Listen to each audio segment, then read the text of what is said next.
ओम शांति। चलो भाई, आज हम प्यारे बाबा की 23 तारीख की मुरली सुनते हैं, 23 दिसंबर। और अभी सिर्फ 7 रोज़ बचे हैं नया साल आने के लिए। तो हम आप सबको 7 दिन पहले नए साल की बहुत बहुत बधाई दे रहे हैं, ताकि आप इन बधाइयों के द्वारा, इन खुशी की खुराक के द्वारा आप नया साल, बहुत नया साल ना बनाएं, आप नया युग लाएं। इसलिए इन 7 दिनों में आप पूरा गहन पुरुषार्थ करें। हाँ, जाते जाते ये 2020 आपको क्या शिक्षा दे गया, कितने अच्छे अच्छे सरकमस्टांस हुए इसमें, हम हमेशा पॉजिटिव सोचें। हाँ, मेरा ये बिगड़ गया, मेरा धंधा चला गया 2020 में, अरे 2020 तो ख़राब निकला, ये ना सोचें, पॉजिटिव सोचें। पॉजिटिव सोचने में देखिए, जैसे ओ पॉजिटिव लिखते हैं तो एक प्लस का चिन्ह लगाते हैं, तो पॉजिटिव सोचेंगे तो हमेशा प्लस में रहेंगे, माइनस में नहीं रहेंगे, घाटा नहीं होगा। और नेगेटिव में माइनस का चिन्ह लगाते हैं, तो जितना ज़्यादा आप नेगेटिव सोचेंगे, मेरा ये नुकसान हो गया, वो हो गया, उतना ही ज़्यादा क्या होगा, आप नेगेटिविटी बढ़ती चली जाएगी, आपका नुकसान ही होता चला जाएगा। तो हमेशा पॉजिटिव सोचना। तो 2020 वास्तव में कमाऊ वर्ष था। हाँ, इसमें मुझ आत्मा ने तो कई जन्मों की कमाई जमा की इस 2020 में। जनवरी से लेकर, और ये फिर देखो दिसंबर एंड आ रहा है, पूरे वर्ष भर केवल बाबा की सेवा, अलौकिक ज्ञान, बाबा की याद के सिवाय और कुछ भी नहीं पाया हमने। सब कुछ बाबा की याद की तरफ ही लगाया, बाकी दुनिया का कुछ नहीं लिया। क्यों? क्योंकि दुनिया तो अब पूरी पुरानी हो गई है, इसके बारे में सोचने की आवश्यकता ही नहीं है। तो हमेशा पॉजिटिव लेना, जो बीत गया उससे भी पॉजिटिव उठाओ, हमेशा जो बीत गया उससे भी पॉजिटिव उठाओ। रिश्ते नातों के बीच में जो भी व्यवहार हो रहा है उससे पॉजिटिव उठाओ। क्योंकि यदि कोई भी व्यक्ति, आपके परिवार का सदस्य आपसे गलत व्यवहार कर रहा है, आपको धोखा दे रहा है, तो उसे पॉजिटिव कैसे लेंगे आप? उसे पॉजिटिव ऐसा ले, बाबा ने बहुत सुंदर सुंदर ज्ञान सुनाया है, उसे ऐसा पॉजिटिव ले कि चलो भाई, हिसाब किताब चुकतू हो रहा है हमारा हर एक के साथ में। है ना भाई, परखने की शक्ति बढ़ रही है, नहीं तो हम भ्रम में थे। भ्रांतियों को तोड़ो, 5 विकारों को छोड़ो तुम, जग की भ्रांति को तोड़ो तुम, नफरत के घड़ों को फोड़ो तुम, प्रभु से नाता जोड़ो तुम, 5 विकारों को छोड़ो तुम, जग की भ्रांति को तोड़ो तुम। हाँ, ये बहुत भ्रांति है, आप समझना बहुत अच्छे से। इस दुनिया में जितने भी जीव जंतु हैं, उनसे आप दोस्ती करते हैं, तो बहुत सारे जीव जंतु आपसे दोस्ती करके आपका साथ निभाते हैं। जैसे कुत्ते को वफादार कहते हैं, खरगोश बड़ा गुलगुल गुलगुल नरम नरम लेता है, बड़ा आपका मनोरंजन करता है, मिट्ठू खूब अच्छी अच्छी बातें करेगा। लेकिन सर्प एक ऐसा जीव है जिसे आप कितना भी अमृत पिलाएंगे तो वो जहर ही उगलेगा, वो डसने का ही प्लान बनाएगा। इसके ऊपर एक स्टोरी, रियल स्टोरी सुनी थी कि एक बच्ची जो है बहुत सारे सर्पों को पाल के रखी थी, बच्चे, छोटे छोटे बच्चे सर्पों को। तो वो सर्प उनके साथ खेलने लग गए थे और उनके साथ ही वो जीवन बिता रही थी। फिर धीरे धीरे वो बच्ची भी बड़ी हुई और सर्प भी बड़े हुए। वो बच्ची जो है सर्पों के साथ ही सोती थी, हाँ, उन्हें ही अपना साथी समझती थी, बिल्कुल रियल बात बता रहा हूँ। फिर धीरे धीरे बच्ची बड़ी हो गई, सर्प भी बड़ा होता गया, फिर वो सर्प जो है, जो बड़े हो गए सर्प, वो उदास रहने लगे और कमज़ोर होने लगे। तो वो डॉक्टर के पास गई कि भाई ये सर्प जो है, मैं इनके साथ बहुत अच्छा व्यवहार की हूँ, खूब बढ़िया रखे हूँ, लेकिन ये सर्प जो है उदास और बीमार हो गए हैं, क्या कारण है? तो उस डॉक्टर ने रिसर्च की और रिसर्च करके बहुत अच्छी बात बताई उसको। उसने कहा कि देखो, ये जब बच्चे छोटे छोटे थे तो आपके साथ खेल रहे थे, लेकिन अब ये बड़े हो रहे हैं तो इनको अब भूख बढ़ गई है, तो अब जो है ये ज़्यादा की लालच में है। तो अब ये आपको किस बात का प्लान कर रहे हैं? ये आपको मार डालने का प्लान कर रहे हैं। तो यहाँ पर हम ये बात, सर्प की बात इसलिए सुना रहे हैं और ये रियल स्टोरी सुना रहे हैं। तो डॉक्टर ने कहा कि देखो, इन सर्पों को अब तुम छोड़ दो, इनके साथ अब नाता तोड़ दो। हाँ, तो अब यहाँ दुनिया में भी हमें समझना है, सर्प को चाहे जितना भी दूध पिलाओ, ऐसे ही 5 विकारों से, ये सर्प किस बात का प्रतीक है? 5 विकारों का प्रतीक है। 5 विकारों से ग्रसित आत्मा को आप जितना भी ज्ञान अमृत पिलाओगे, यदि वो 5 विकारों से ग्रसित है और उसकी हैबिट पड़ चुकी है 5 विकारों के साथ जीने की, वो छोड़ नहीं रहा है, तो वो व्यक्ति सर्प के समान हो जाता है। वो व्यक्ति कभी भी, आप चाहे उसे कितना भी लाड़ प्यार दो, चाहे कितना भी ज्ञान अमृत दो, तो इसीलिए बाबा ने अष्ट शक्तियों पर भी ध्यान खिंचवाया। उसमें परखने की शक्ति, सहन करने की शक्ति विशेष रूप से है ना, सब सामना करने की शक्ति, ऐसी 8 शक्तियाँ हैं। उन 8 शक्तियों का विशेष रूप से क्लास बनाया था, उसे आप सुन सकते हैं हमारे पुराने वीडियो में। तो हमें परखना है कि कौन सी आत्मा, चाहे वो हमारे नाते रिलेशन में है, चाहे संबंध संपर्क में, हमें परखना है कि कौन सी आत्मा विषय विकारों को नहीं छोड़ रही है ना? क्यों? क्योंकि विषय विकारों से ग्रसित आत्मा को आप चाहे जितना भी ज्ञान सुनाएंगे, जितना भी आप प्रेम लुटाएंगे, उसे रूहानी प्यार समझ में नहीं आएगा, उसे रूहानी ज्ञान समझ में नहीं आएगा। क्यों नहीं आएगा? क्योंकि वो जिस्म के ख्यालात में ही है, तो उसे जिस्मानी प्यार से ही संबंध है। उसका संबंध जिस्मानी प्यार से ही है, रूहानी प्यार से नहीं है। उसका संबंध जिस्मानी ज्ञान की ओर ही बढ़ेगा। वो दुनिया के, वो क्योंकि देह के आकर्षण में रहेगा, जो भी देह के आकर्षण में रहेगा वो जरूर दिखावा करेगा। जो दुनिया के आकर्षण में रहेगा वो, उसकी बुद्धि जरूर दुनिया में भटकेगी, वो फिर परमात्मा के साथ स्वयं को नहीं जोड़ सकता।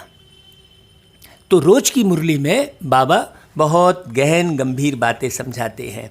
जो हमने 4 लाइन आपको गीत सुनाया कि 5 विकारों को छोड़ो तुम, जग की भ्रांतियों को तोड़ो तुम, नफरत के घड़ों को अब फोड़ो तुम, प्रभु से नाता फिर जोड़ो तुम। फिर पहले भी जोड़ चुके थे और अब फिर जोड़ो।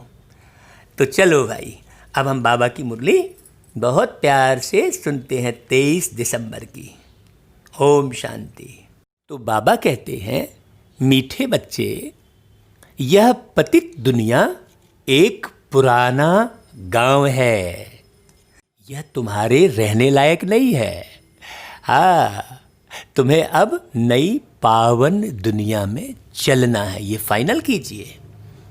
मतलब अब ये पुराना हो गया भाई, पुरानी चीज़ कबाड़ को दी जाती है। हाँ, और कबाड़ी कौन है? कबाड़ी रावण है। रावण अर्थात विषय विकारों से ग्रसित आत्माएं। तो उन लोगों के लिए छोड़ दो ये दुनिया, उन कबाड़ियों को ये दुनिया दे दो, पुरानी चीज़ कबाड़ी को दी जाती है। और तुम नाता किधर जोड़ो? देखो ये 5 पॉइंट, ये लाइन जो है बड़ी एक्यूरेट बनवाई बाबा ने। अब तुम नाता किधर जोड़ो? पावन दुनिया से नाता जोड़ो, पवित्र बनो, 5 विकारों को छोड़ो। देखो मुरली के आधार पर ही वो 4 लाइन अपने आप बन गई। सोचने की बात है ना? रहने लायक नहीं है, ये पक्का करो। तो अब इस दुनिया से बुद्धि पूरी तरह से उठा लो। इस दुनिया से बुद्धि पूरी उठाएंगे कैसे? जब हम बुद्धि को ऊपर वाले से लगाएंगे तो बुद्धि ऊपर उठेगी। अच्छा भाई, फिर प्रश्न कौन सा करते बाबा? देखो, बाप अपने बच्चों को उन्नति की कौन सी एक युक्ति बताते हैं। देखो भाई, युक्ति से ही मुक्ति है। हाँ, अगर आप विषय विकारों से मुक्त होना चाहते हैं, दुख चिंता परेशानी से मुक्त होना चाहते हैं, तो प्रतिदिन की मुरली में बाबा की बहुत बहुत बेहतरीन युक्तियाँ होती हैं। हम ध्यान से सुनेंगे, प्रबल इच्छा से सुनेंगे, लगन से सुनेंगे, तभी वो आत्मसात होगी। हमारी बुद्धि कभी इधर कभी उधर भटकेगी तो ये बातें आपको आत्मसात नहीं होंगी। तो बाबा कहते, बच्चे तुम आज्ञाकारी बन बाप दादा की मत पर चलते रहो, बिल्कुल छोड़ो मत। बाप दादा की मत कहाँ मिलती है? मुरली में। मुरली को एक एक अक्षर ध्यान से सुनेंगे, समझेंगे तो फिर नहीं छोड़ेंगे। और समझ में नहीं आएगा तो माथा पीट लेंगे, बोले अरे छोड़ो यार, नहीं समझ में आ रहा है, हमसे तो हो ही नहीं रहा है, ऐसा हो जाएगा। देखो, आप 63 जन्म देह दुनिया दौलत के चक्रव्यूह में थे, तो जल्दी कैसे समझ में आएगा भाई? तो इसे कई बार सुनना पड़ेगा ना। तो इसलिए कभी भी छोड़ो मत, चलते रहो। बाप दादा दोनों इकट्ठे हैं, इसलिए अगर इनके कहने से कुछ नुकसान भी हुआ तो भी रेस्पॉन्सिबल बाप है। हाँ, निमित्त से कोई नुकसान हो गया, मान लो निमित्त ने कोई गलत व्यवहार कर दिया, आपका दिल चोट खा गया है। हाँ, हम जैसे मुरली सुना रहे हैं, कोई बात गलत भी हो सकती है भाई कभी। हाँ, कोई ज़रूरत है, हम कोई बाप समान तो हो नहीं गए भाई। हाँ, कभी सही मूड भी ना रहे भाई, अभी तो पुरुषार्थी हैं सभी, कोई उच्च महान नहीं बना है, बाबा ने स्पष्ट कर दिया है। तो नुकसान भी हुआ तो रिस्पॉन्सिबल कौन है? बाप है, सब ठीक कर देंगे। तुम अपनी मत नहीं चलाओ, चुपचाप हाजी का पार्ट बजाओ। निमित्त जो बहन आपको, जो भाई जो निमित्त हैं आपको जो डायरेक्शन दे रहे हैं, उस पर हाजी का पार्ट बजाते चलते चलो। हाजी का पार्ट बजाने से कितने फ़ायदे होते हैं, इस पर भी क्लास कराई थी कि हाजी का पार्ट बजाने से क्या हमारी क्वालिटी बढ़ती है। इस पर भी मुरली चली है, आप पिछली मुरलियाँ ज़रूर सुनना। तो शिव बाबा की मत समझकर चलते रहो तो बहुत उन्नति होगी। ओम शांति। देखो, पहली मुख्य बात, रूहानी बच्चों को रूहानी बाप समझाते हैं कि अपने को आत्मा निश्चय कर बैठो। रोज बाबा को ऐसा क्यों बोलना पड़ता है भाई? आप रोज वही बात सुन रहे हो भाई। आप रोज तो दुनिया में भी आप रोज वही भोजन कर रहे हो, उन्हीं लोगों से मिल रहे हो, उसी स्थान पर जा रहे हो, वही व्यापार कर रहे हो, तो फ़ायदा हो रहा है ना भाई। तो फिर रोज इस बात को सुनने से भी जरूर रूह को फ़ायदा होगा ना। तो फिर इस बात को क्यों मन में सोचते हैं कि अरे रोज़ तो वही बात सुन रहे हैं, चलो नहीं सुनेंगे तो भी चलेगा, ऐसा क्यों सोचते हैं?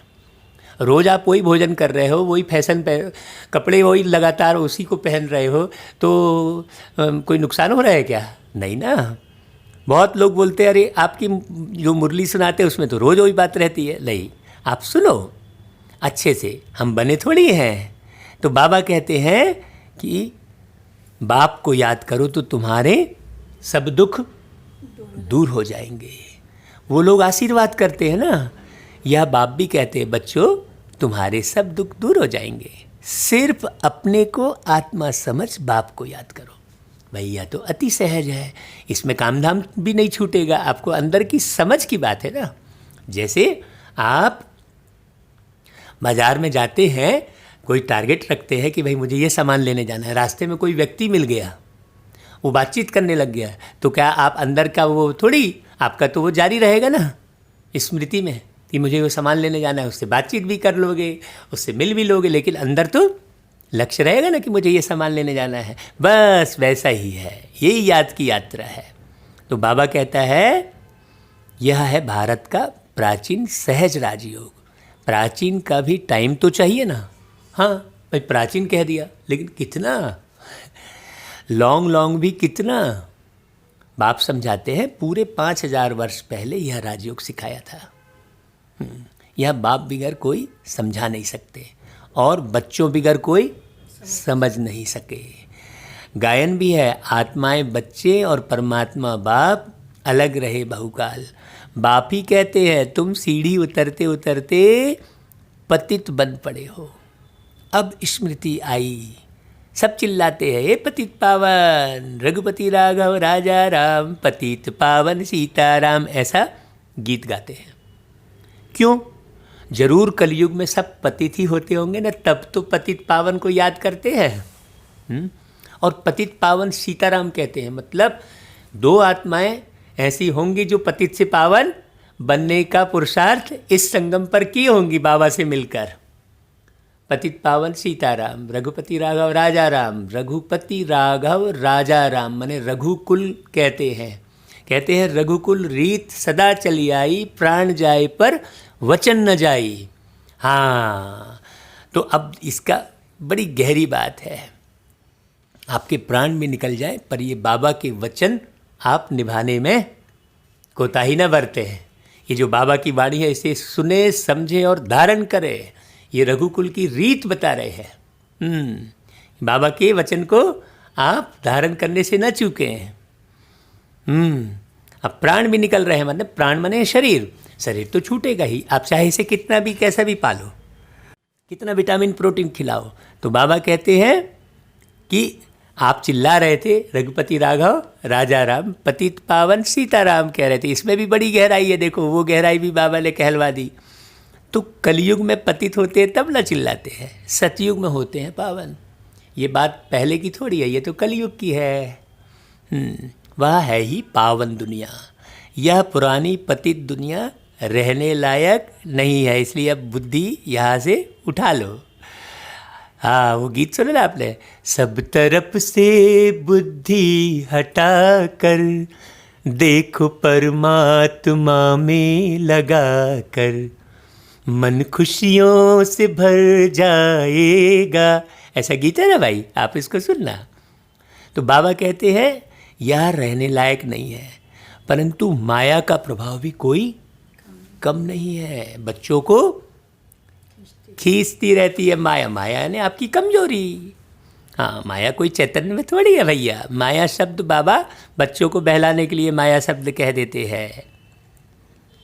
यहाँ देखो तो 100-125 मंजिल के बड़े बड़े मकान बनाते रहते हैं।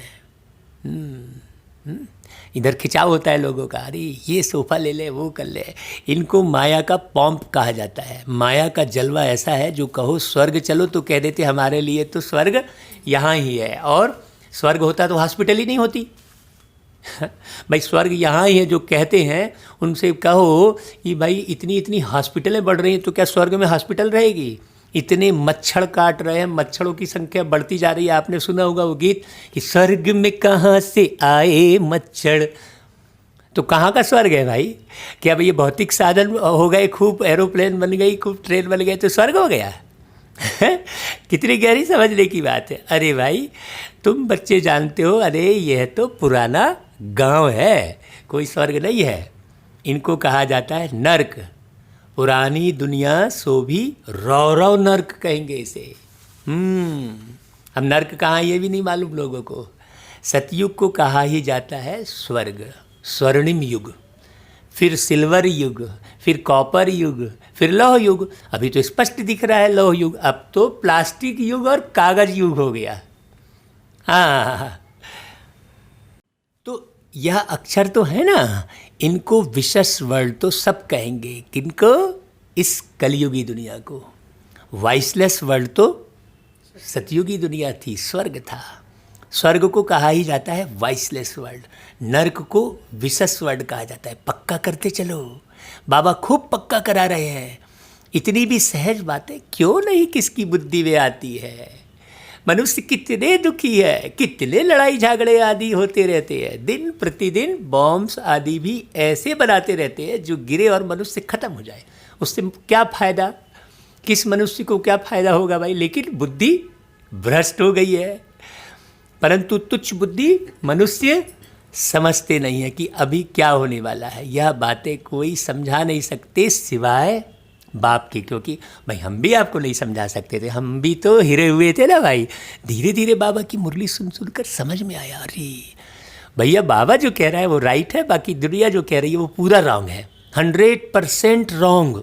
दुनिया का एक भी शब्द सच्चा नहीं है, और बाबा के प्रत्येक शब्द सच्चे है, सत्य है। सत्यम शिवम सुंदरम की वाणी है भाई। बाबा कहते हैं पुरानी दुनिया का विनाश होना ही है और नई दुनिया की स्थापना भी गुप्त हो रही है। हाँ, मतलब विषय विकारों का नाश होना ही है, और जिन आत्माओं ने परमात्मा से योग लगाकर विषय विकारों का नाश नहीं किया, उनके शरीरों को ये प्रकृति नष्ट करके उन्हें कहाँ ले जाएगी? सीधे ऊपर जाने की इच्छा सभी रख रहे हैं। हे प्रभु ऊपर उठा ले, बहुत दुनिया में दुख है, चिल्ला ही रहे, तो जाएंगे ऊपर और हम इसी धरती पर स्वर्ग बनाएंगे। ऐसी बात कोई कर ही नहीं सकता। तुम बच्चों को कहा ही जाता है गुप्त वॉरियर्स। हाँ, कोई समझते हैं क्या कि तुम लड़ाई कर रहे हो? तुम्हारी लड़ाई है ही किससे? 5 विकारों से। सबको कहते हो पवित्र बनो। एक बाप के बच्चे हो ना, प्रजापिता ब्रह्मा के बच्चे तो सब भाई बहन हुए ना। समझाने की बड़ी युक्तियाँ चाहिए। प्रजापिता ब्रह्मा के तो ढेर बच्चे हैं, एक तो नहीं, नाम ही है प्रजापिता। लौकिक बाप को कभी प्रजापिता थोड़ी कहेंगे, वो तो थोड़े से 2-4 बच्चों का बाप रहता है ना। इसे प्रजापिता शब्द लिखा है, इसका मतलब जरूर ये अलौकिक परिवार एक नया बन रहा होगा। मतलब एक ही जन्म में दूसरा जन्म हमारा हो गया। जिस माँ ने मुझ आत्मा को इस शरीर के माध्यम से जन्म दिया, वो जाति वो धर्म अलग था। अभी इसी शरीर में रहते रहते ब्रह्मा माँ और शिव बाप ने मुझे अपना लिया, तो अब मेरी जाति धर्म सब अलग हो गया। अब आप ना पहचानो तो आप जानो भाई, आप पुराने नज़र से ही देखते रहोगे। मैंने तो नया जन्म ले लिया एक ही शरीर में रहते रहते। भाई भक्ति में भी संतों के जन्म को द्विज जन्म एक शरीर में रहते रहते दिखाते हैं, तो ये समझना चाहिए हर एक को। हाँ, बाबा कहते हैं कि प्रजापिता ब्रह्मा हैं तो उनके सब बच्चे आपस में भाई बहन ब्रह्मा कुमार कुमारियाँ ठहरे ना, परंतु समझते नहीं हैं। यहाँ आने के बाद भी बहुत सारे लोगों की रिजल्ट बता रहे बाबा, तो हमें यहाँ भी धोखा नहीं खाना है। हाँ, जैसे पत्थर बुद्धि है, समझने की कोशिश भी नहीं करते। हाँ हाँ करेंगे लेकिन समझेंगे नहीं। प्रजापिता ब्रह्मा के बच्चे भाई बहन हो गए, विकार में तो जा ना सके। तुम्हारे बोर्ड पर भी प्रजापिता अक्षर बहुत ज़रूरी है, यह अक्षर तो ज़रूर डालना चाहिए। सिर्फ ब्रह्मा लिखने से इतना ज़ोरदार नहीं होता है, तो बोर्ड में भी करेक्ट अक्षर लिख सुधारना पड़े। यह है बहुत ज़रूरी अक्षर। देखो बाबा ध्यान कैसे खिंचवा रहे हैं। ब्रह्मा नाम तो फीमेल का भी है, नाम ही खुट गए हैं। अब आजकल तो नाम जो है लक्ष्मी नारायण एक ही व्यक्ति का नाम रहता है लक्ष्मी नारायण। अब पुरुष का भी नाम लक्ष्मी, तो नारी का नाम भी लक्ष्मी रख देते हैं। तो अभी तो सब गड्ढ हो गया है। बाबा कहते हैं नाम ही खुट गए तो मेल का नाम फीमेल पर रख देते हैं और फीमेल का नाम मेल पर रख देते हैं। समझ में ही नहीं आता है। अभी कल ही हमने एक जगह फ़ोन किया प्रवीण नाम, तो हमने सोचा कि भाई प्रवीण नाम का है तो कोई भाई होगा, तो देखे तो बहन का नाम प्रवीण है। तो सोचने की बात है, तो कल ही की बात है। और देखो बाबा मुरली आज वही पॉइंट मिल रही है। तो इतने नाम लाए कहाँ से हैं? तो क्या करें हम? तो है तो सब ड्रामा प्लान अनुसार। बाप का वफादार आज्ञाकारी बनना कोई मासी का घर नहीं है। क्यों? क्योंकि 63 जन्म आत्मा में वो कट चढ़ी हुई है। हाँ, इसलिए आप इधर सही नहीं चलोगे तो फिर बहुत दुख पाओगे। इधर आ गए और सही नहीं चले तो अपार दुख मिलेगा। उन लोगों से जो दुनिया में रह रहे हैं उन लोगों से ज़्यादा दुख मिलेगा भाई। अच्छे से समझ ला, बाप और दादा दोनों इकट्ठे हैं ना, समझ नहीं सकते हैं यह कौन है। तब शिव बाबा कहते हैं मेरी आज्ञा को भी समझ नहीं सकते हैं, उल्टा कहे या सुल्टा। तुम समझो शिव बाबा कहते हैं तो रिस्पॉन्सिबल वह हो जाएगा भाई। इनके कहने से कुछ नुकसान हुआ तो भी रिस्पॉन्सिबल वह होने से वह सब ठीक कर देंगे। कौन? शिव बाबा। भाई विश्व अथॉरिटी अपनी रिस्पॉन्सिबिलिटी ले रही है ना। बाबा ने बहुत प्यार से बोला है, बच्चे कुछ भी हो जाए, बाबा तुम्हारे दाल रोटी का खर्चा तो तुम्हें ज़रूर देता रहेगा। तो मैं तो देखता हूँ भाई, कब से ज्ञान में चल रहा हूँ बाबा आके कई बरस हो गए भाई। 14 वर्ष तो पिछले जन्म में चला और लगभग 25 वर्ष इस जन्म में होने जा रहे हैं। कभी तो मैंने दाल रोटी नहीं खाई। खूब बाबा ने हमेशा अच्छा ही खिलाया। तो अब बाबा का विश्व के मालिक की दाल रोटी कैसी होगी, ये समझने की बात है। दाल रोटी कह भरे रहे हैं कि मेरी रिस्पॉन्सिबिलिटी है। ये रिस्पॉन्सिबिलिटी शब्द आई तो हमने आपको ये बात बताई। बाबा कहते हैं शिव बाबा का ही समझते रहो तो तुम्हारी उन्नति बहुत होगी, परंतु मुश्किल समझते हैं। कोई फिर अपनी मत पर चलते रहते हैं। बाप कितना दूर से आते हैं तुम बच्चों को डायरेक्शन देने, समझाने, और कोई पास तो यह स्पिरिचुअल नॉलेज है भी नहीं। सब तो देह की नॉलेज है। भक्ति नाम से यज्ञ कर रहे हैं, मटेरियल डालकर आग जलाकर वो यज्ञ करते हैं। देखो उसमें तो सब भस्मीभूत हो जा रहा है, थोड़ा वातावरण शुद्ध हो जा रहा है, थोड़ी सी प्राप्ति हो जा रही है, लेकिन ज्ञान थोड़ी मिल रहा है। ये तो ज्ञान यज्ञ है ना। ये समझने की बात है, बहुत गहरी समझने की बात है। बाबा कहता है सारा दिन यह चिंतन चलना चाहिए कि क्या लिखे जो मनुष्य समझे, क्योंकि हमें तो स्थापना करनी है ना, तो हमें ओना रहना चाहिए ना। यूं ही थोड़ी डिस्ट्रॉय कर देना है बिना लोगों के समझे, हैं? कोई क्रोध में थोड़ी डिस्ट्रॉय करना है, निर्माण करके डिस्ट्रॉय करना है ना। निमित्त निर्मल और निर्माण, निमित्त समझ के निर्मल होकर निर्माण करके फिर डिस्ट्रॉय करना है। बाकी दुनिया में कोई भी चीज़ का डिस्ट्रॉय जो करते, विनाश करते, वो क्रोध में कर देते हैं। ले क्रोध में बम फेंक दिया, क्रोध में कोरोना वायरस फेंक दिया किसी ने, वो आ गया, कहाँ से उत्पत्ति हुई पता ही नहीं चल रहा है। तो ये सब विषय विकारों के कारण हो रहा है। क्रोध में ऋषि मुनियों को श्राप देते दिखा रहे हैं। तो भाई यदि ज्ञान होगा तो क्रोध आएगा ही नहीं, फिर वो ऋषि मुनि कैसे कहलाए? जो विषय विकारों से मुक्त है वो राज ऋषि कहते हैं बाबा उन्हें। वो असली ऋषि है जो पूरी तरह से विषय विकारों से मुक्त है, जिसने ज्ञान को अच्छे से समझ लिया है कि मैं आत्मा हूँ भाई, यहाँ आके पाठ बजा रहा हूँ, मैंने बहुत जन्म बहुत सारे पाप किए हैं भाई। अब उस पापों को धोना है तो ज्ञान अमृत पीकर ही धो सकते हैं, और कोई दूसरा रास्ता है ही नहीं। कितना आनंद आता है भाई मुरली पढ़ने सुनाने में, सुनने में। हाँ, कैसे बनाते जा रहा है बाबा, रोज रोज मुरली सुना सुना कर बाबा कितना ऊंचा उठा रहा है।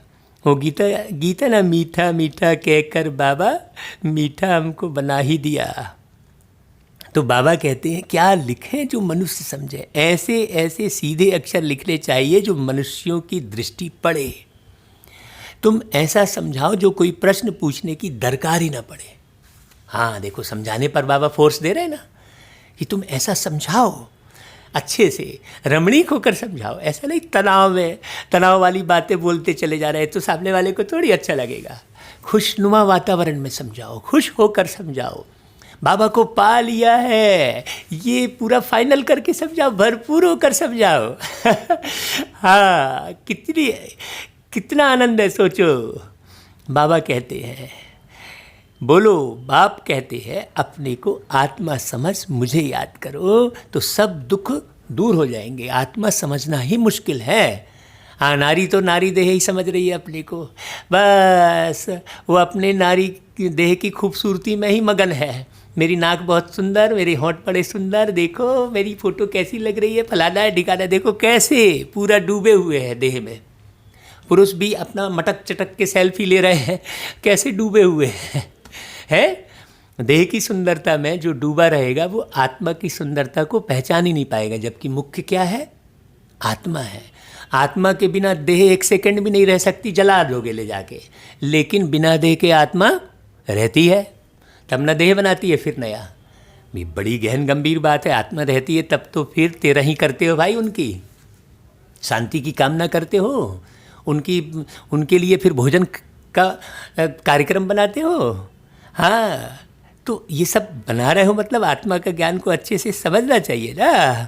बाबा कहते हैं जो अच्छी रीति याद में रहेंगे वही ऊंच पद पाएंगे। और अच्छी रीति याद में कौन रहेंगे? जो अच्छी रीति ज्ञान को एक एक बारीक बारीक समझेंगे। हाँ, कहते हैं बूंद बूंद से घट भरे और बूंद बूंद घट जाए। हाँ, तो बुद्धि रूपी घट, और घट कहते हैं इसको भी, है ना, गले को भी कहते हैं घट। हाँ, तो आपके स्वर में एक्यूरेट ज्ञान जब आएगा जब आप बूंद बूंद को समझेंगे बहुत अच्छे से। हाँ, भक्ति में भी शिव जी के लिंग के ऊपर बूंद बूंद टपकते दिखाते हैं, तो बारीक बारीक समझना। एक घड़ा भर देते हैं, उसमें जल भर देते हैं और फिर बूंद बूंद टपकता रहता है, ये दिखाते हैं। तो वास्तव में ये ज्ञान की बात है, हमें एक एक बूंद समझना है ज्ञान की। हाँ, एक एक शब्द का रहस्य समझना है, तो फिर देखो आप पावन 100% बनेंगे और सुखधाम में ऊंच पद जरूर पाएंगे। बाबा कहते हैं जो अच्छी रीति याद में रहेगी वही ऊंच पद पाएंगे। यह तो सेकंड की बात है भाई, मैं आत्मा हूँ, इसमें कितना टाइम लगेगा समझने में, है ना भाई। मनुष्य क्या क्या पूछते रहते हैं, तुम कुछ भी नहीं बताओ, बोलो जास्ती मत पूछो भाई। पहले एक बात निश्चय करो, प्रश्नों के जास्ती जंगल में पड़ जाएंगे तो फिर निकलने का रास्ता मिलेगा नहीं भाई। हाँ, जैसे फागी में मनुष्य मूंझ जाते हैं तो फिर निकल नहीं सकते, यह भी ऐसे है, मनुष्य कहाँ से कहाँ माया तरफ निकल जाते। इसलिए पहले सबको एक ही बात बताओ, तुम तो आत्मा हो अविनाशी ना, पहले वो तो पक्का करो। अभी वो पक्का नहीं हुआ है, आप गहरे से सोचोगे तो नहीं हुआ पक्का। अब दर्पण के सामने गए तो नारी अपने को नारी देह समझकर आकर्षित हो रही है, मतलब आत्मा का ज्ञान पक्का नहीं हुआ है। बाप भी अविनाशी है, पतित पावन है, तुम हो पतित। अब या तो घर जाना है या नई दुनिया में, दो बातें होंगी भाई। पुरानी दुनिया में पिछाड़ी तक आते रहते हैं, इसलिए जनसंख्या बढ़ती रहती है। चाहे तुम जितना भी जनसंख्या का कंट्रोल करने की बात कर रहे हो, लेकिन जो आत्माएं ऊपर परम धाम में जितनी है उतनी तो आएंगी ही ना। अब सर के बाल गिनने से क्या फ़ायदा, पेड़ के पत्ते गिनने से और सर के बाल गिनने से क्या फ़ायदा। तो कितनी आत्मा है, ये सब चक्कर में पड़ने से क्या फ़ायदा। ज्ञान सुनो और अपने को संपन्न बनाओ, बस, है ना भाई। नहीं तो कई ये प्रश्न में पड़ जाएंगे, तो भाई कितनी आत्माएं हैं जो कब तक उतरेंगी, कई ये प्रश्न कर लेंगे। बाबा कहता है ज़्यादा प्रश्नों के जाल में न फंसो। हाँ, तो तुम अविनाशी हो ये समझो, तुम हो पतित हैं, पुरानी दुनिया में पिछाड़ी तक या आते रहते। जो पूरा पढ़ेंगे नहीं वह तो ज़रूर पीछे आएंगे। हाँ देखो, यहाँ भी कोई पूरा नहीं पढ़ेंगे तो वो एक जन्म ले लेंगे, कीड़े मकोड़ों की तरह। जैसे प्रकाश, दिवाली में खूब प्रकाश हुआ, कीड़े आए, प्रकाश में आकर्षित हुए, सुबह मरे पड़े हैं। तो एक जन्म जिसने लिया तो वो कीड़े मकोड़ों जैसा जीवन ही कहलाया ना भाई। और जिसने पूरे 84 जन्म लिए, सतयुग का सुख पाया, जीवन तो लेना ही पड़ेगा। चाहे तुम एक जन्म लेने का पुरुषार्थ करो, चाहे तुम 84 लेने का। तो 84 लोगे तो देखो कितना आनंद आएगा, जन्म तो लेना ही पड़ेगा। हाँ, तो बाबा कहते हैं कितना हिसाब है। और फिर पढ़ाई से भी समझा जाता है पहले कौन जाएगा। स्कूल में भी निशानी दिखाते हैं ना, दौड़ी पहन हाथ लगाकर आओ, पहले नंबर वाले को इनाम मिलता है। वो जलेबी दौड़ दिखाते हैं, हाँ, जलेबी ऐसे ऊपर लटकी रहती है तो हाथ भी बंधे रहते हैं। ये बड़ा सुंदर सा खेल है। तो ये भी एक खेल है। बाबा ने पिछली मुरलियों में कहा था ना भाई कि ये खेल है, दौड़ी पहनकर हाथ लगाकर आओ, वो वाला खेल। पहले नंबर वाले को इनाम मिलता है, यह है बेहद की बात। यहाँ भी दौड़ी पहनना है, यहाँ आत्मा की दौड़ी है, बेहद का इनाम मिलता है। बाप कहते हैं याद की यात्रा पर रहो। कल की मुरली में याद की यात्रा पर विशेष बात बाबा ने कहलवा दी थी भाई। दैवी गुण धारण करने हैं, सर्वगुण संपन्न यहाँ बनना है। इसलिए बाबा कहते हैं चार्ट रखो। चार्ट भाई कौन सा रखो भाई, कितना बना हूँ, कहाँ तक बना हूँ, कौन कौन सी बात पूरी तरह से अच्छे से बिल्कुल गारंटी से समझ गया हूँ। अब बिल्कुल हिलने वाला नहीं हूँ। कोई कितना भी अब परीक्षा आ जाए, मैं पास ही होने वाला हूँ। तो पास कौन होगा, जो प्रभु के पास रहेगा। मिलियन सेकंड जो परमात्मा के पास रहेगा वही परिस्थितियों के पेपर से पास होगा, जो ज्ञान योग में निरंतर लगा रहेगा। तो बाप कहते हैं कि भाई है याद की यात्रा का भी चार्ट रखो तो पता पड़ेगा कि हम फायदे में हैं या घाटे में। परंतु बच्चे रखते नहीं हैं। बाबा कहते हैं लेकिन बच्चे करते नहीं, बहुत थोड़े करते हैं। इसलिए माला भी कितने थोड़ों की ही है भाई। 8 बड़ी स्कॉलरशिप लेंगे, फिर 108 प्लस में रहते हैं ना। प्लस में कौन जाएंगे, देखो प्लस और माइनस की बात आज ही बोले। देखो प्लस में कौन जाएंगे, जो सदा नेगेटिव को भी पॉजिटिव बनाएंगे। हाँ, बादशाह और रानी बहुत जरा सा फर्क रहता है ना। हाँ देखो जरा सा फर्क रहेगा, देखो कितनी सूक्ष्म बात कर रहे हैं बाबा। हाँ मैंने जो नारायण होंगे वही संपन्न होंगे। हाँ जरा सा फर्क रहेगा। तो बाप कहते हैं पहले अपने को आत्मा समझो और बाप को याद करो। यही है याद की यात्रा, बस यही बाप का मैसेज देना है। टिक टिक करने की दरकार नहीं है। हाँ ज़्यादा टिक टिक करने की दरकार नहीं का मतलब क्या है, ज़्यादा किसी के पीछे मत पड़ो। ज्ञान तो खूब बेहद का सुनाओ, युक्ति निकालो, बाबा ऊपर कहा ज्ञान की युक्ति निकालो, कैसे करके समझाएं ये होना रखो, लेकिन टिक टिक मत करो। अरे तुम कितना समझा रहे हैं तुमको, हाँ तुम समझ ही नहीं रहे हो, मैंने अब फिर तुम्हें नाराज हो गए। अरे भाई तो टिक टिक का मतलब यहाँ क्या हुआ कि आप अनबैलेंस मत हो जाओ भाई। मन बना भाव बाबा कहता है। हाँ ठीक है भाई, बन रहा है तो ठीक है, नहीं बन रहा है ठीक है, अब क्या करेंगे, ड्रामा कह दो भाई। वहाँ पर पुरुषार्थ में ड्रामा मत लगाओ, तुम्हारा काम है सुनाना समझाना। बन रहा है नहीं बन रहा है वो बाप जाने भाई, गुड़ जाने गुड़ की गोथरी जाने कहते हैं। देह के सब संबंध छोड़ पुरानी दुनिया में सबका बुद्धि से त्याग करना है। सबका शब्द कहा है बाबा ने, माने वस्तु व्यक्ति वैभव स्वभाव संस्कार, हाँ व्यर्थ विचार, सब का त्याग करना है। शक शौक शिकायत, देखो कितनी सारी बात है, सब अच्छे से नोट कर लो भाई और इसी अनुसार चार्ट बनाना। बाबा कैसे कैसे कहलवाते रहते हैं। ज्ञान क्लियर होगा तो बहुत सुंदर लगेगा। बाबा कहते हैं क्यों त्याग करना है भाई, क्योंकि अब वापिस जाना है भाई, अशरीरी बनना है। यहाँ बाबा याद दिलाते हैं, फिर सारे दिन में बिल्कुल याद भी नहीं करते। कई बच्चे सुन लिए मुरली बस खत्म, श्रीमत पर भी नहीं चलते हैं, बार बार बुद्धि अपनों में है, ये अपने ये पराए। अरे अपने पराए का लफड़ा छोड़ दो भाई। एक जन ने मेरे से पूछा क्यों भैया आप अपने नाते रिश्तेदार में शादी हो रही है आप नहीं जा रहे हो, तुम्हारे अपनों में तो जाना चाहिए। मैं बोला भैया मेरे अपने बहुत दूर रहते हैं, वो मेरे अपने, अब क्या तुम मेरे अपने नहीं हो? बोले हाँ नहीं मैं तो हूँ। मैं बोला अभी अभी मेरे को कुछ हो जाएगा तो कौन उठाएगा, उधर से आने में तो देरी हो जाएगी, जब तक तो मैं रवाना ही हो जाऊँगा। अगर कुछ भी हो गया तो हॉस्पिटल कौन ले जाएगा, तुम ना। तब उस भाई को समझ में आया कि हाँ यार सब अपने हैं, ये एकदम राइट बोल रहे हैं। ऐसा थोड़ी हमने पार्टिकुलर कुछ लोगों को अपना, अरे मंदिर में ही फंसे हैं, अब भाई वो मूर्ति उठकर तो आपका नहीं, जितने लोग हैं वो लोग ही मेरे सब अपने हैं, क्योंकि वक्त पर वो व्यक्ति ही आपके काम आएंगे। आपने संबंध खराब कर लिया है तो फिर आपको मदद नहीं मिलने वाली है। हाँ तो संबंधों को सतो प्रधान बनाओ, बाबा कहता है, उसमें विषय विकार जरा भी ना रहे। तो बड़ी गहरी बात है, और गहरी भी नहीं है बड़ी सरल सी बात है भाई, सिंपल सी बात है। तुम ट्रेन में सफ़र कर रहे हो तो जो सहयात्री है वही तुम्हारा अपना नहीं बनाओगे तो तुमको सफ़र के दौरान कुछ गड़बड़ हो जाएगी तो कौन किससे तुम वो करोगे। नहीं, लोग क्या करते हैं, किसी पार्टिकुलर को अपना मान के चलते हैं तो किसी से भी ढंग से बात भी नहीं करते सफ़र में। अरे नहीं नहीं भैया आजकल, अरे आजकल क्या, हम सब मिलकर ही तो सेट करेंगे भाई, हैं? नहीं आजकल किसी पर भरोसा नहीं करते, भरोसा नहीं करना चाहिए भाई, आजकल कोई विश्वास के लायक नहीं है, ऐसे धारणा बना ली है।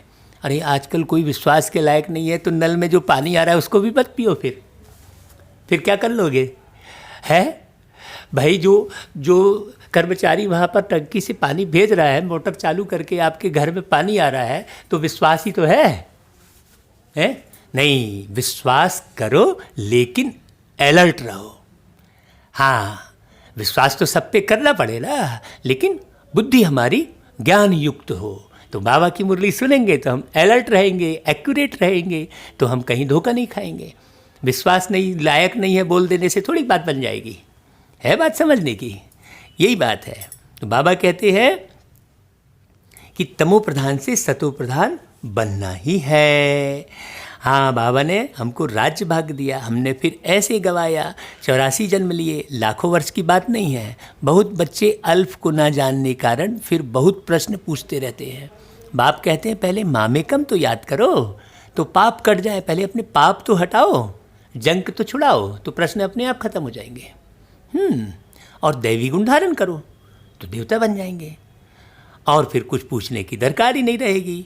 अलफ ना समझ बे ते की टिक टिक करने में खुद भी मूंझ जाते हैं और फिर तंग हो पड़ते हैं। बाप कहते हैं पहले अलफ को जानने से सब कुछ जान जाएंगे, मेरे द्वारा मेरे को जानने से तुम सब कुछ जान जाएंगे। देखो बाबा कह रहा है, बाकी जानने का कुछ रहेगा ही नहीं। हाँ भाई, इसलिए 7 रोज़ रखे जाते हैं। 7 रोज़ में बहुत समझ सकते हैं, परंतु नंबरवार समझने वाले होते हैं। कोई तो कुछ भी समझते नहीं, वह क्या राजा रानी बनेंगे जो कुछ नहीं समझ रहे हैं। बाबा कह रहे हैं एक के ऊपर रजाई करेंगे क्या भाई? हाँ, एक के आपने एक को भी अपना नहीं बनाया, एक को भी ज्ञान नहीं सुनाया तो क्या? हर एक को अपनी प्रजा बनानी है, टाइम बहुत वेस्ट करते हैं। बाप तो कहते हैं बेचारे हैं, भले कितने भी बड़े बड़े मर्तबे वाले हैं, परंतु बाप जानते हैं या तो सब कुछ मिट्टी में मिल जाना है। हाँ, लोगों की बुद्धि भौतिक साधनों में चली गई है, ज्ञान गया एक किनारे, करना क्या था करने क्या लग गए हैं। सतयुग की स्थापना करते करते कलयुगी पॉम्प में फंस गए जाके। आहा, सतयुगी अवस्था अभी बना लो। बाबा कहते हैं बाकी थोड़ा समय है, विनाश काले विपरीत बुद्धि वालों का तो विनाश होना है। तुम आत्माओं की प्रीत बुद्धि कितनी है ये देखो। हमने कहा था ना कल कि भाई मुरली सुनने की इच्छा प्रबल हो रही है, तो बाबा से प्रीत होगी तो बाबा का ये लेटर पढ़ने की तो इच्छा होगी ना भाई। हाँ, रोज़ बाबा कुछ ना कुछ नई बात ज़रूर बताते हैं ना भाई। तो बाबा कहते हैं कि जिनकी प्रीत बुद्धि नहीं है वह तो समझ ही नहीं सकते। कोई कहते हैं 1-2 घंटे याद रहती है। अरे भाई, क्या लौकिक बाप से तुम 1-2 घंटा प्रीत रखते हो क्या? देखो, लौकिक बाप से क्या 1-2, भाई तो सदा की प्रीत रहती है ना, तो 1-2 घंटा याद रहती है कहते हो। सारा दिन बाबा बाबा करते रहते हो। यहाँ भल बाबा बाबा कहते, परंतु हड्डी प्रीत थोड़ी ही है। हाँ, वो नशा थोड़ी है, वो तड़फ थोड़ी है कि भाई बाबा के बारे में कैसे समझा लूँ। बार बार कहते हैं शिव बाबा को याद करते रहो, सच सच याद करना है, चालाकी चल ना सके। कई चालाकी करते रहते हैं, चतुर सुजान बनना है, चतुर चालाक नहीं बनना है। इस दुनिया में चतुर चालाक बहुत हैं, घुमा फिरा के बात करेंगे हैं, तो चालाकी नहीं चलेगी। बहुत हैं जो कहते हैं हम तो शिव बाबा को बहुत याद करते हैं, फिर वह तो उड़ने लग पड़े। बाबा बस हम तो जाते हैं सर्विस पर बहुतों का कल्याण करने, जितना बहुतों को पैगाम देंगे उतना याद में रहेंगे। हाँ, हम तो कहते हैं भाई जो भी बहनों का फ़ोन आता है, हम भैया आ जाएंगे, हम अपने खर्चे से आ जाएंगे, हम निस्वार्थ भाव से आ जाएंगे, आप सूखी रोटी खिलाओगे तो भी हम आ जाएंगे। हम तो यही बोलते हैं, बाबा का ज्ञान बस समझने वाले बिठाओ, जो अच्छे से लगाओ। हमको जन चाहिए, धन तो बाबा हमको खूब देने वाला है, ये पक्का हो गया है भाई। तो नहीं, कई धन के पिछाड़ी पड़े रहते हैं, नहीं भाई हम तो इतना लेंगे ये करें। सूखी रोटी खाकर सुखी होना सीख जाओ इस संगम युग में। बहुत बच्चियाँ कहती हैं बंधन है, अरे बंधन तो सारी दुनिया को है भाई, बंधन को ही तो युक्ति से काटना है। युक्तियाँ बहुत हैं, समझो कल मर पड़ते फिर बच्चे कौन संभालेंगे भाई? सोचने की बात है भाई। सांस का तो भरोसा नहीं, हमने तो गाया इन सांसों का क्या है भरोसा, जाने कब ये साथ छोड़ दे। बड़ी वंडरफुल बात। ये गीत कितने साल पहले बना और हमको कई जगह से फ़ोन आते हैं कि इस गीत के द्वारा ही, इस गीत को सुनकर ही हम ज्ञान में आए। तो हम कितना खुश हो जाते हैं, अरे वाह बाबा कमाल किया आपने, ऐसा गीत बनवाया, गवाया, अपने पास दिल में रखा बाबा आपने। ऐसा बाबा की याद आती है फिर कोई हमें ऐसा अनुभव सुनाता है तो। हाँ, कल ही हम अचानक एक जगह फ़ोन किए तो बोले मैं न जाने कितने साल से चाह रहा था कि ये गीत जिस भाई ने गाया उससे बात हो जाए। ये बाबा की कमाल, आप ही का फ़ोन आ गया। और हमने भी अचानक वो ग्रुप में, बस कुछ नहीं, हमने ऐसा प्रेरणा हुई, क्या हुआ बाबा ने क्या किया, बस उनको हमने फ़ोन लगा दिया, वो भी हतप्रभ रह गए। तो ये बाबा आत्माओं से आत्माओं को मिलाता है। जन्म जन्म के बिछड़े साथी इस संगम पर मिलते हैं, ये बड़ी गहरी बात है। हाँ, दुनिया में कुछ ऐसे बंधन होते हैं जो बिन बांधे बंध जाते हैं। गीत आपने सुना ना, कुछ ऐसे बंधन होते हैं जो बिन बांधे बंध जाते हैं, जो बिन बांधे बंध जाते हैं, वो जीवन भर तड़पाते हैं। कुछ ऐसे बंधन होते हैं जो बिन बांधे बंध जाते हैं। अब इसकी बड़ी गहराई है। बिन बांधे कौन से बंधन बनते हैं? देह के आकर्षण में। और रूहानी ज्ञान के द्वारा जो बंधन बन रहे हैं वो अलौकिक और अविनाशी बंधन है। तो रूहानी बाप आकर हमें रूहानी बंधन सिखा रहे हैं। हाँ, हमें बहुत ज्ञान योग में रहेंगे तभी हम इन सब बातों को बहुत अच्छे से समझ पाएंगे। तो वही जो बंधन आपको काट रहा है उसे युक्ति से काट लो। युक्तियाँ बहुत है। बाबा कह रहा है बंधन से मुक्त होना है। अभी बाबा जो बंधन दे रहे हैं वो आत्मा से आत्मा को बांध रहे हैं। सतयुग से बिछड़े हुई जो आत्माएं हैं उनको मिला रहे हैं। अब यहाँ समझो कि बाबा पंडित हो गए और यज्ञ के कुंड में जैसे वो पंडित शादी रचाते हैं, तो बाबा यहाँ पर ज्ञान यज्ञ की रचना करके और आत्माओं से मिला रहे हैं। बाबा कहता है कि बंधन को युक्ति से काटना है। भाई समझो कल मर पड़ते फिर बच्चे को कौन संभालेंगे? जरूर कोई ना कोई संभालने वाले निकल पड़ेंगे ना। हाँ, अज्ञान काल में तो दूसरी शादी कर लेते हैं। इस समय तो शादी भी मुसीबत है। किसको थोड़ा पैसा देकर बोलो बच्चों को संभालो। तुम्हारा यह मरजीवा जन्म है ना, जीते जी मर गए फिर पीछे कौन संभालेगा? तो जरूर नर्स रखनी पड़े। पैसे से क्या नहीं हो सकता है। बंधन मुक्त जरूर बनना है। सर्विस के शौक वाले आप ही भागेंगे, उनके लिए कोई बहाना नहीं होगा। हाँ, दुनिया से मर गए ना, यहाँ तो बाप कहते हैं मित्र संबंधियों आदि का भी उद्धार करो। सबको पैगाम देना है मन मना भाव का, तो तमो प्रधान से सतो प्रधान बन जाएं। यह बाप ही कहते हैं। और तो ऊपर से आते हैं, उनकी प्रजा भी उनके पिछाड़ी आती रहेगी। बाकी जो है उनको प्रजा बनाने की दरकार नहीं है। यहाँ तो तुम्हें तमो प्रधान से सतो प्रधान बनना भी है और बनाना भी है। ये मेहनत की राजाई है। वो राजाई थोड़ी कर रहे हैं और धर्म वाले।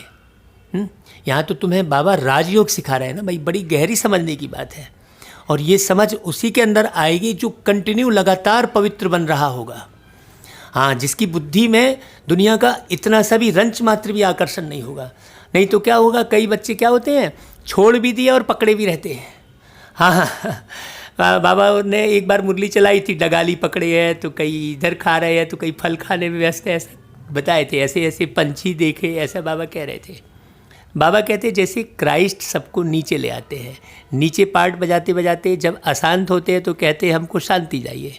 बैठे तो थे शांति में ना, फिर प्रीसेप्टर पिछाड़ी आना पड़ता है ना। बैठे थे तो शांति में ही थे, फिर आए तो प्रीसेप्टर पिछाड़ी तो आना पड़ता है। फिर कहते हे पतित पावन आओ। कैसा खेल बना हुआ है। वह अंत में आकर लक्ष्य लेंगे। बच्चों ने साक्षात्कार किया हुआ है। बड़ी गहन गंभीर बात है ये। हाँ, मन मना भाव का लक्ष्य आकर लेंगे। अभी तुम बेगर टू प्रिंस बनते हो। हाँ, तो बेगर तो जरूर बनोगे ही बनोगे। तो बेगर बनने में अगर घबरा गए तो फिर प्रिंस नहीं बनोगे। हाँ, बेगर बन गए, सब छूट गए, रिश्ते नाते सामग्री ये वो सवार और शौकत सब छूट गए, तो उसके अंदर में ये कांटा सा चुभता रहता है, अरे यार मेरा सब छूट गया। नहीं, बेगर टू प्रिंस बनते हो। ये सिस्टम है, सिस्टम है। मिट्टी जब कहते हैं, वो कहते हैं ना, माटी कहे कुम्हार से तू क्या रूंधे मोए, एक दिन ऐसा आएगा मैं रूंधूंगी तोए। तो जब मिट्टी को पूरा रूंध लेते हैं, पूरे मथल देते हैं, तब जाकर वो ईंट बनता है। फिर ईंट भी वो चुन जाती है दीवारों के अंदर, तब जाके महल बनता है। तो बड़ी समझने की बात है ना। तो अब बेगर बनने में तुम घबराओगे तो प्रिंस कैसे बनोगे? तो जितनी भी समस्या आए उससे घबराने की जरूरत थोड़ी है भाई। तुम प्रिंस बनने के रास्ते पर हो, तुम प्रिंस बनने के रास्ते पर चलते रहो, याद की यात्रा पर रहो, बाबा कहता है। तो इस समय के जो साहूकार हैं वो बेगर बनेंगे और अभी के जो बेगर हैं वो प्रिंस बनेंगे। वंडर है, इस खेल को जरा भी कोई नहीं जानते हैं। ये बेहद के खेल को कोई नहीं जानता। सारी राजधानी स्थापन हो रही है, किसको मालूम नहीं है। कोई तो गरीब भी बनेंगे ना, यह बड़ी दूरांदेश बुद्धि से समझने की बातें हैं। हाँ, पिछाड़ी में सब साक्षात्कार होगा, हम कैसे ट्रांसफ़र होते हैं, फिर बहुत कष्ट होगा आत्मा को। कल की मुरली में यही बोला था, बहुत बारीकी से सुनना, फिर से सुनना, बार बार मुरली सुनना। तुम पढ़ते हो नई दुनिया के लिए, है ना भाई। जो पढ़ाई पढ़ रहे हो वो तुम्हें अभी प्राप्ति हो जाए, तुम अभी धनवान बन जाओ, ऐसा थोड़ी है। तो तुम्हारी धनवान बनने से बुद्धि हटती ही नहीं है, हमेशा धनवान बनने के ही फिराक में रहते हो। जो भी सेवा करते हो उसके पीछे पैसा ही ढूंढते हो, अरे मेरे को क्या मिल रहा है, यही सोचते हो। तो जो भी सेवा कर रहे हो उसके बदले में अभी पैसा ढूंढोगे तो तुमको थोड़ी कुछ मिलेगा, तुम तो गरीब की गरीब रह जाओगे। बड़ी गहरी बात है। यह ड्रामा बड़ा वंडरफुल बना हुआ है, उसको तुम जानते हो और पार्ट बजा रहे हो। त्रिमूर्ति के चित्र पर भी समझाना पड़े। ब्रह्मा द्वारा स्थापना, विनाश तो ऑटोमेटिकली होना ही है। हाँ भाई, तुमने तो पूरा चौपट कर ही दिया है, तो विनाश तो होना ही है। तुम्हारे को बीमारी बढ़ेगी क्यों? क्योंकि तुमने खान पान सारा चौपट खुद अपने हाथ से कर लिया है। लोभ लालच में पड़कर आज ये केमिकल खाद डालूंगा तो ये उपज बढ़ जाएगी, लेकिन वो अनाज भी तो बेकार हो गया। तो लोभ में आकर आ गए वही बात। सारे पाप की जड़ वो 5 विकार ही तो है, 5 विकारों के अंदर ही सब कुछ है। उसे समझने का नाम ही नहीं ले रहे हो। गीत गा रहे हो, विषय विकार मिटाओ पाप, और समझ नहीं रहे हो कि विषय विकार क्या चीज़ है। बस गाए पड़े हो बस, तो कैसे मत समझ में आएगा। तो बाबा कहता है विनाश तो ऑटोमेटिकली होना ही है, सिर्फ नाम रख दिया है। यह भी ड्रामा बना हुआ है। मुख्य बात है अपने को आत्मा समझ, बाप को याद करो तो जंक उतर जाए। हाँ, स्कूल में जितना अच्छी रीति पढ़ेंगे बड़ी आमदनी होगी। तुमको 21 जन्म के लिए हेल्थ वेल्थ मिलती है, कम बात है क्या भाई? इतने अथॉरिटी से कोई बोल सकते हैं क्या भाई? 21 जन्म की बात तो कोई सोचा ही नहीं है। अरे कल की मालूम नहीं है, 21 जन्म की कौन सोच रहा है? ये तो बाबा ही आकर, परमात्मा ही जन्म जन्मांतर की कहानी को, तुम्हारी कहानी को बाप जान रहा है। तुम तो भूले हुए हो देह देह के आकर्षण में। बड़ी दयनीय स्थिति है भाई आत्माओं की। हाँ, यहाँ भल वेल्थ है, परंतु टाइम नहीं है जो पुत्र पोत्रे खा सके। खूब धन कमा लिया, ले गया, कोई तो खाया नहीं। स्विस बैंक में जमा कर दिए, इंडिया में रह रहे हैं, भारत में जमा कर दिए स्विस बैंक में, यहाँ भारत में मर गए, किसी को पता ही नहीं है। जा हो गया, क्या फ़ायदा हुआ भाई? यहाँ एक्सीडेंट में मर गए क्योंकि सारा अनबैलेंस है, उड़ान भसान जिंदगी है पूरी। है कोई सिस्टम ही नहीं है, ना उठने का, ना सोने का, ना खेलने का, कोई सिस्टम नहीं है। चाहे जब देर रात में तक जग रहे हैं, देर से उठ रहे हैं, कभी भी कुछ कर रहे हैं, कुछ भी कोई सिस्टम नहीं। तो कहाँ से तुम जिंदा रहोगे भाई? हाँ, पूरी आयु कहाँ से जी पाओगे? तो खूब धन कमा लिया, पुत्र पोत्रे भी नहीं खा पा रहे हैं, क्या फ़ायदा? बाप ने सब कुछ इस सेवा में लगा दिया तो कितना जमा हो गया। ब्रह्मा बाबा ने को समझ में आई, नहीं भाई यही सेवा सर्वोच्च है। शिव बाबा, सबका थोड़ी ही जमा होता है, इतने लखपति हैं, पैसा काम तो आएगा ही नहीं, करोड़पति अरबपति। डेमो तो दिखाई दिया अभी अभी भाई 2020 में, खूब सुंदर डेमो दिखाया। हाँ, बाप लेंगे ही नहीं जो फिर देना पड़े। अब तो अंत समय चल रहा है, अब तो ईश्वरी कार्य में लेने की दरकार ही नहीं, अब तो निर्माण हो ही गया। अब तुम धरे रहो अपने पास पैसा, हाँ खूब काम आएगा तुमको अपने जीवन में, रखे रहो। अच्छा, बाबा फिर याद प्यार देते हैं, मीठे मीठे सिकिलदे बच्चों प्रति माता पिता बाप दादा का याद प्यार और गुड मॉर्निंग। रूहानी बाप की रूहानी बच्चों को नमस्ते, और हम रूहानी बच्चों की रूहानी माता पिता बाप दादा को याद प्यार गुड मॉर्निंग और नमस्ते बाबा। फिर धारणा के लिए मुख्य सार, बंधन काटने की युक्ति रचनी है। हाँ, बच्चा है, कुछ है तो उसको बढ़िया सिस्टम सेट कर दो और बाबा के ज्ञान योग में लगे रहो। जिगरी बाप से प्रीत रखनी है। हाँ, बाप का सबको पैगाम दे, सबका कल्याण करना है। बहुत बारीक बात है, कैसा पैगाम देना है, कैसे समझाना है। मुरली को ऐसे समझो जो दूसरों को भी समझा सको। इतने बारीकी से समझो। तुम खुद ही नहीं समझोगे तो औरों को क्या समझाओगे। दूरंदेशी बुद्धि से इस बेहद के खेल को समझना है। हाँ, बेगर टू प्रिंस बनने की पढ़ाई पर पूरा ध्यान देना है। याद का सच्चा सच्चा चार्ट रखना है। जिगरी बाप से प्रीत होगी, हाँ जिगर से प्रीत होगी तो याद का सच्चा सच्चा आप चार्ट रख सकोगे। पहला सार और दूसरा सार कनेक्टेड है। बहुत बारीक बात। वरदान, सत्यता के आधार पर एक बाप को प्रत्यक्ष करने वाले निर्भय अथॉरिटी स्वरूप भव। सत्यता ही प्रत्यक्षता का आधार है। सत्यचित आनंद स्वरूप कहते हैं। पहला शब्द सत्य। सत्य के ऊपर से भी बाबा की मुरली रविवार को चली थी। अभी जो बीता रविवार, उसे आप पुनः सुन लीजिए। बाप को प्रत्यक्ष करने के लिए निर्भय और अथॉरिटी स्वरूप बनकर बोलो। कौन बोल पाएगा? जो विषय विकारों को पूरी तरह से छोड़ा हुआ होगा। संकोच से नहीं। संकोच किसको आएगा? जो बंधन में बंधा रहेगा। ऊपर बंधन की मुरली चली। जो रिश्ते नातों के आकर्षण में रहेगा उसे संकोच आएगा। कैसे सुनाऊं? हाँ, इसके पहले भी मुरली में बताया कि भाई आपके सामने बड़े बैठे हैं, छोटे बैठे हैं, आप अथॉरिटी से बोल सकते हो ना।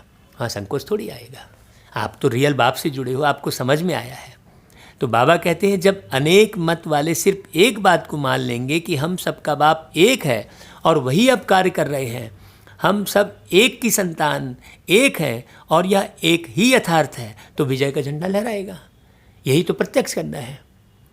धर्म भेद, जाति भेद, गरीबी अमीरी का भेद, ये सब हटाना है ना। तो जब एक को समझेंगे तब हटेगा।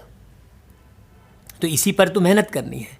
इसी संकल्प से मुक्ति धाम जाएंगे और फिर जब अपना अपना पार्ट बजाने आएंगे तो पहले यही संस्कार इमर्ज होंगे कि गॉड इज वन। यही गोल्डन एज की स्मृति है। देखो वरदान कितना गहरा है। भाई आप सोचो, सतयुग में आप आओगे कैसे? सतयुग आएंगे आओगे कैसे? क्या आपने वो पूरा गहरा समझा है? तो बाबा की मुरलियों में, वरदान में, स्लोगन में, सार में सब बहुत अच्छा समझाते हैं। अच्छा भाई, फिर स्लोगन, सहन करना ही स्वयं के शक्ति रूप को प्रत्यक्ष करना है। आपने सहन कर लिया और जमाने भर में बता रहे हो तो सहन थोड़ी किया है। सहन करके मजबूत बन गए। हाँ, तो उसे सहन करना कहेंगे।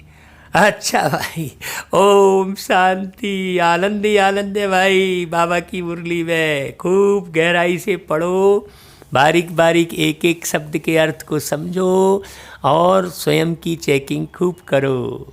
जितनी ज़्यादा चेकिंग उतना ही ज़्यादा आनंद। चेक करो, चेंज करो, आनंद ही आनंद रहेगा। फिर खुशी कभी गुम होगी ही नहीं। फिर बाप को ढूंढोगे नहीं इधर उधर कि कहाँ आ रहा है बाबा। फिर नहीं ढूंढोगे इधर आ रहा है कि उधर आ रहा है? फिर तो बाबा को हमेशा कंबाइंड महसूस करते रहोगे, क्योंकि बाबा अशरीरी है, अति सूक्ष्म है, ज्ञान का सागर है। हाँ, जब आत्मा तीखा राकेट कहते हैं बाबा, तो परमात्मा को और कितना नहीं तीखा राकेट होंगे भाई।